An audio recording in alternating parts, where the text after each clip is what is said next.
Chapter 1. The Start. My father, Harold Dahl, was Norwegian. He came from a small town near Oslo in Norway. His father, my grandfather, had a shop in the town. People went to the shop to buy food and things for their houses. The shop had nearly everything. At the age of 14, my father had an accident and badly hurt his arm. A doctor came, but he was not a good doctor. He hurt my father's arm more, and then the arm had to be cut from my father's body. My father had only one arm, but he learned to do lots of things with it. He made one side of a fork into a knife because he wanted to cut his own food. He took his special fork everywhere with him in a little bag. My father lived in a small town, but he wanted to see the world. He finished school and got a job on a ship. It took him to Calais in France. From there, he went to Paris. In Paris, my father met a young woman called Marie and married her. At that time, many ships travelled across the world, and they needed fuel, food, and thousands of other things. My father started a company that had all these things. The ships bought everything they needed from his company, and my father made a lot of money. He took his family to Wales because Cardiff was an important city for ships. My father and Marie had 2 children, a girl and a boy. But then Marie sadly died. My father was sad, and he wanted a new wife. In 1911, he went on holiday to Norway. There he met a young Norwegian woman called Sophie and married her. They had 4 more children, 2 girls, a boy, me, in 1916, and a 3rd girl. Now they had a happy family with 6 children. We all lived together in a big house in Wales, in a village 8 miles west of Cardiff. We had chickens, cows, and horses. Our big family was very happy.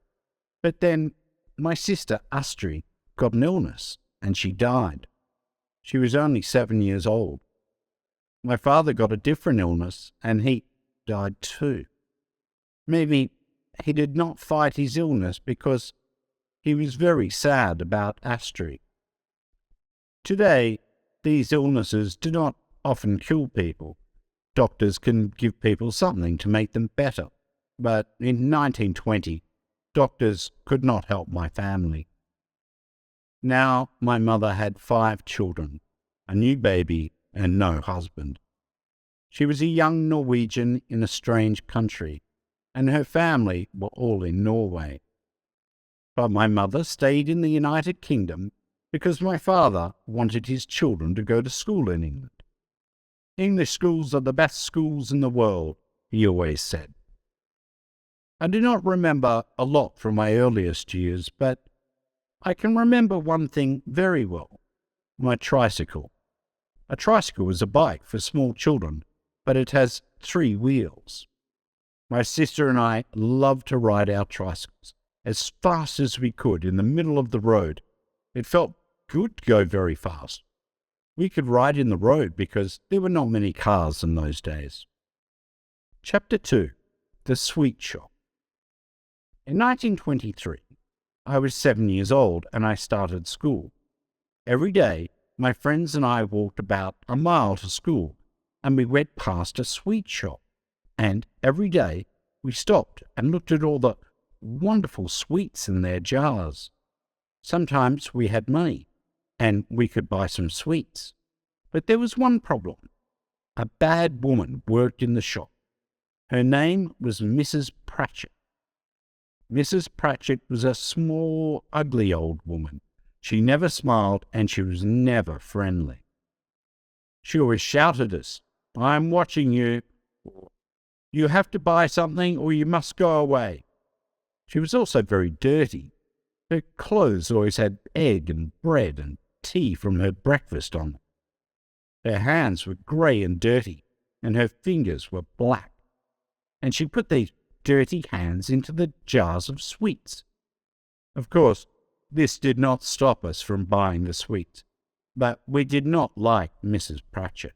At school, my friends and I found a small place under the floor. We kept our sweets and other special things in it. One day, we found something new there, a dead mouse. "I have a plan," I said. "Let's put it in one of Mrs. Pratchett's sweet jars. She'll put her dirty hand in the jar, and she will find a dead mouse." "Yes," my friend said. "We'll do it today. You must put the mouse in the jar because it's your plan." "I will ask for some yellow sweets," my friend Waits said. "They are at the back of the shop. Mrs. Pratchett will turn and get them. Then you can quickly put the mouse in the jar with the pink sweets in it. It's the nearest one to us." That afternoon, we walked into the shop. We were all very excited. Waits asked for his sweets, and Mrs. Pratchett got them for him. I quickly put the mouse in the jar with the pink sweets. Then Mrs. Pratchett looked at us with her ugly little eyes. "Only one of you is buying sweets. I don't want you all in here," she shouted. "Go away." We ran outside. "Did you put it in the jar?" asked my friends. "Of course I did," I said. I was happy, and my friends were happy too. "You were great," they said. The next morning, we walked past the shop and saw a message on the door. The shop was closed. We stopped. The shop was never closed at this time in the morning. We looked through the window. The jar was on the floor, and there was broken glass everywhere. The mouse was on the floor too, but we could not see Mrs. Pratchett. Something was very wrong. "Mrs. Pratchett had a shock," Waite said. "Shocks can hurt old people. Bad things happen to them." "What?" we said. "What happens to them?" "Their bodies stop and they die," Waite said. Then he said to me, "You killed her." "Me?" I said. "Why only me?" "It was your plan," Waite said, "and you put the mouse in the jar." I was a killer. At school, I felt bad. I'm only 8 years old, I thought, because I wanted to feel better. No little boy of 8 kills anyone. It's not possible. The teachers sent everyone outside. I waited for the police to come and take me away. Mr. Coombs, the headmaster, came outside with a woman. It was Mrs. Pratchett. She was not dead. I was not a killer. The old woman looked at all the boys, and she pointed a dirty finger at Waits. "That's him," she shouted. "That's one of them." Everyone in the school looked at Waits. "That's one too," she said. She pointed a finger at me. Then she pointed at our 3 other friends. My 4 friends and I went to the headmaster's room. It smelled of tobacco. Mr. Coombs was a very tall man, and in his hands he held a long yellow cane. I was very frightened of him and his cane. Mrs. Pratchett was in the room too, because she wanted to watch. "You," said Mr. Coombs. He pointed the cane at Waits. "Come here." Waits walked very slowly. He put his hands on the floor, and the headmaster hit his bottom with the cane. It made a loud noise. Little Waits flew in the air. "Oh!" he shouted. "Harder!" shouted Mrs. Pratchett. The headmaster hit Waits 4 times. We had to watch and wait. After all the other boys, it was me. I put my hands on the floor. I heard the noise first and felt nothing. Then I felt the cane. My bottom was on fire. I breathed out very hard, and there was no air left in my body. The second time, the cane hit me in the same place, and it hurt a lot more. After 4 times, it was time to go, but it was difficult to walk. My bottom was on fire, and I held it with my hands. "Thank you, headmaster," said Mrs. Pratchett happily. "There will not be any more dead mice in my sweet jars now." Chapter 3. Summer Holidays. Summer holidays, what wonderful words! Every summer, from the age of 4 to 17 years old, was wonderful. We always went to Norway for our holidays. Norway was home for us because my family was Norwegian, and we all spoke the language. We were always a big group of 10 or more people. There were my 3 sisters and my very old half-sister, that is 4 people. There was my half-brother and me, that is 6. There was my mother, 7, and someone to help, 8. 2 or more friends of my very old half-sister came too. In those days, there were no planes. It took 4 days to go to our holiday in Norway. We went by train, taxi, a second train, a second taxi, ship, and then in a small boat. We always went to Oslo first. We stayed one night in a hotel and visited our mother's parents. My grandmother was a very old woman with white hair. My grandfather was very quiet. He always sat in a chair and smoked tobacco from a very long pipe. After the visit to my grandparents, we travelled to a little island. Its name was Jome, and it was the best place on earth. We went to the beach there. We swam in the sea and lay in the sun. We went to other islands in our little boat and ate fish from the sea. They were wonderful days. I remember only one bad thing about our holidays in Norway. One year, my mother said, "We are going to the doctor. He wants to look at your nose and mouth." "What's wrong with my nose and mouth?" I asked. I was about 8 years old. "Not a lot," my mother said, "but I think you have adenoids." "What are adenoids?" I asked her. "Don't worry," she said, "it's nothing." The doctor looked up my nose and in my mouth. I did not worry because I was too young to understand. Someone held a ball under my face. The doctor had a very long knife. He put it in hot water over a fire to make it clean. "Open your mouth," said the doctor, but I did not want to. "It will be quick," he said. I opened my mouth. The doctor's knife went into my mouth. It moved very quickly. The doctor turned it 4 or 5 times. Something red went from my mouth into the bowl. It was a shock. "Those are your adenoids," said the doctor. He pointed at the red things in the bowl. The top of my mouth was on fire. I held my mother's hand. How could someone do this to me? "You will breathe more easily now," said the doctor. My mother and I walked home. "Yes," I said, "walk." There was no bus or car. We walked for 30 minutes. We got home to my grandparents' house, and someone gave me a chair. "He can rest there for a few minutes," my grandparents said. This was in 1924.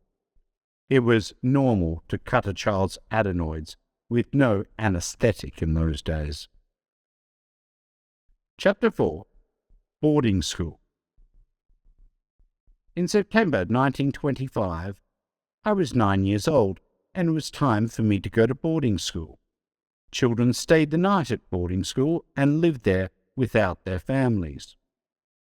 St. Peter's School in Somerset was the nearest English boarding school to our house in Wales, but it was across 15 miles of sea. The sea was called the Bristol Channel. For school, my mother gave me a very special new box. It was called a tuck box. Every child at boarding school has a tuck box. They are always closed with a key, and no teacher can look inside them. Boys keep food, toys, and other special things in them. At St. Peter's, one boy kept a frog in his tuck box. My mother travelled to St. Peter's School with me. We went to Cardiff in a taxi and then across the water by boat. On the English side, we went in a second taxi to the school. I had a new school uniform. All my clothes were new and everything had my name on it. St. Peter's School was outside the town. It had beds for 150 boys and rooms for the headmaster's family. There was a lot of grass outside for playing sport. On the first day there were many boys and their families in front of the school. The very tall headmaster walked from group to group to meet the parents. "Goodbye, Mrs. Dahl," he said quickly. "It's time to go. Don't worry, we will look after him." My mother understood. She said goodbye to me and left in a taxi. The headmaster went to talk to a different family. I stood there with my new tuck box and began to cry. I was sad because I did not want to live away from my family. Life at St. Peter's School was difficult. The teachers were not friendly, and I was always frightened of the cane. We had to wash in cold water, and the food was bad. I wanted to go home and see my family. At night, I always thought about my family and tried not to cry. They were across the Bristol Channel, and I could see the sea from my window. I always went to sleep with my face towards my family. I never turned my back towards them in bed. Mothers sent their hungry sons food every week. This made that headmaster happy because food was expensive. "Send food as often as you like, once a week or twice a week," the headmaster always said. "Your boy gets good food here, but food from home is always more special. You can send them things like fruit and a big cake. You don't want your child to be the only boy with an empty tuck box." Every Sunday, every boy at St. Peter's wrote to his family. We never wrote about the bad things at school. We only told our parents good things, because the headmaster read our letters. He saw our bad spelling, but we could not change it in the letters. We had to write the words correctly later. No teacher has read this letter, our parents thought, because there is bad spelling in it. Everything in this letter must be true. My child is happy at school. I wrote to my mother that first Sunday, and then I wrote to her every week for 32 years, sometimes more than once a week. In 1957, she died, and I found more than 600 of my letters to her. She kept them all. Chapter 5. A Drive in a Car. After 3 long months at boarding school, it was time for me to go home for the Christmas holidays. How wonderful to be away from school. While I was away at St. Peter's, my family bought a car. I was very happy to be home with my family, and I was also excited about the car. In 1925, anyone could drive a car. You did not need to learn a lot. My very old half-sister was 21 years old. She had 2 30-minute lessons, and then she could drive us in our car. Day. 7 of us sat in the car. In the car were my very old half-sister, my half-brother, 18 years old, my sister, 12 years old, my mother, 40 years old, 2 small sisters, 8 and 5 years old, and me, 9 years old. We were very excited. "How fast will it go?" we asked our very old half-sister. "Will it go at 50 miles an hour?" "It can go at 60 miles an hour," she answered. "Oh, let's make it go at 60, we shouted. "We'll go faster than that," she said. My very old half-sister started the car, and we drove slowly through the village. People in the street were excited to see our car. After 5 minutes, we left the village. "You see, I can do it," our very old half-sister said. "Go faster," we shouted. "We're only going at 15 miles an hour." My half-sister began to make the car go at about 35 miles an hour. Then we came to a corner in the road. "Help!" she shouted. The car went into the side of the road. There was broken glass everywhere. My family were all okay, but I was badly hurt. My nose was nearly cut from my face. My very old half-sister drove the broken car to the doctor very slowly, at about 4 miles an hour. "Wow," said the doctor. "Look at his nose." "It hurts," I cried. "Please help him," said my mother. "Don't worry," said the doctor. "We will keep his nose." An hour later, the doctor came to our house. I lay on a table, and someone put something white from a bottle on my face. It smelled very strong. I tried to stand, but strong hands held me down on the table. "Good boy," said the doctor. "Close your eyes and sleep." After 8 hours, I woke up, and my nose was back in its place. My mother gave me a coin. British coins always have a picture of the king or queen on them. In those days, the king was George V. "Well done. This is for you," she said. Chapter 6. Goat's Tobacco. In 1926, my very old half-sister chose to marry an English doctor. He came on holiday with us to Norway. My family always did everything together, but now my half-sister only wanted to be with this man. She was always with him, and they did not want to be with us. My other sisters and I were young.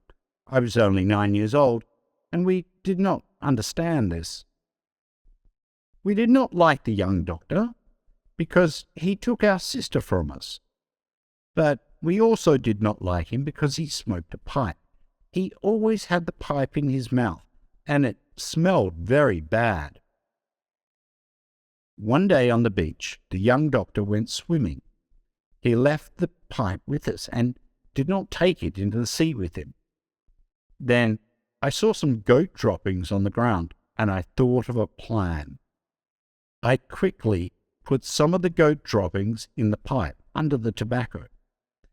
The young doctor came back and started smoking his pipe. My half-brother and sisters and I watched him. "Oh," he said, "I love to smoke after a swim. And this English tobacco is the best. It's much better than Norwegian tobacco." The sea was blue and the sun was bright. It was a beautiful day. Then we heard a loud shout and watched the young doctor fly into the air. His pipe flew out of his mouth, and his face was the color of snow. "Help, help, my body is on fire," the doctor shouted. My very old half-sister was very frightened. "What's wrong? Where does it hurt?" she cried. "Get the boat, quickly. We must go to a hospital." But the young doctor lay on the ground and breathed in the clean air. After 5 minutes, he started to feel better. "What happened?" asked my very old half-sister. "I don't know," said the doctor. I know," said my little sister excitedly. "Tell us," said my very old half-sister. "It's his pipe," shouted my little sister. "What's wrong with my pipe?" asked the doctor.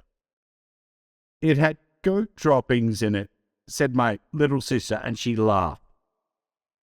My very old half-sister and the doctor quickly understood, and they were very angry. The doctor stood up.